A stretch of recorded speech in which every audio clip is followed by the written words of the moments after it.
Thank you very much for inviting me to this very important event on the occasion on the building progress from complex ingredients, climate, water, finance, with special focus on Africa. Water as a development sector finds itself at the center of politics, hence requires policy guidance and regulations.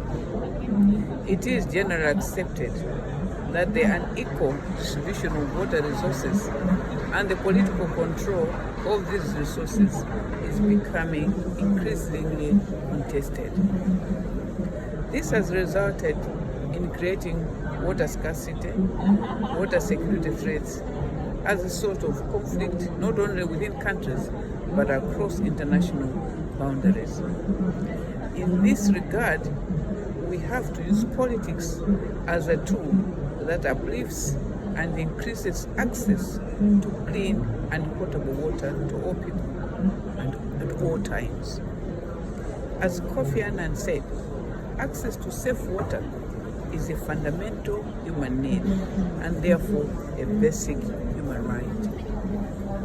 Climate change is predicted to be causing more reduction of water resources in the future, thereby reducing the available water, be it in a quantity or quality. This is becoming a dire situation, knowing that only 3% of all water on Earth is fresh water, and 2/3 of it is frozen in glaciers and cannot be accessed. It can therefore be anticipated that the situation in the future, coupled with an increase in population growth, can exacerbate conflict on water resources. Hence, there is a need for better water management and sustainable use. This then calls that we need to have good policies that promote efficient water allocation through optimal water use to different competing water requirements of water supply, irrigation and hydropower, among others, to all people. In this way, politics remains a tool for water management and development. In addition, most countries in the world have better plans for water development, even in the face of climate change. However, the main challenge has been financing that requires priorities. Sometimes it's as if we don't want to adapt to the issue of climate change based on our financing priorities. Imagine we allocate 95% of the finances in climate financing to mitigation measures, with the remaining 5% to adaptation. Although both mitigation and adaptation are good initiatives to combat the effect of climate change, adaptation seems to be a much more resilient way to address climate change.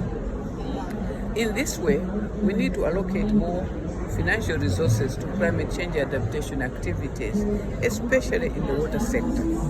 This will then assist in improving water use efficiency, like practicing water demand management approaches, reuse of partially treated wastewater for agriculture and industry, conserving and managing our water catchments, which also act as carbon sinks, reduction of energy-intensive treatment and distribution methods that contribute to carbon emissions. For instance, using solar pumps and scaling up construction of water infrastructure that promotes climate resilience, like dams, high-yielding boreholes, among others. By implementing such activities, it will help vulnerable countries such as Malawi to reduce the impact of climate change in the water sector, especially those in Africa, most of whom have a low climate adaptation capacity, both in skills and financial resources.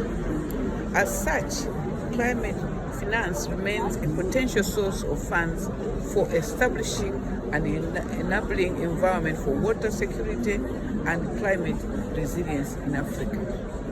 Therefore, we need to build progress from these complex ingredients of climate, water, and finance on the African continent for the good of us and for the good of future generations. Thank you very much for your attention.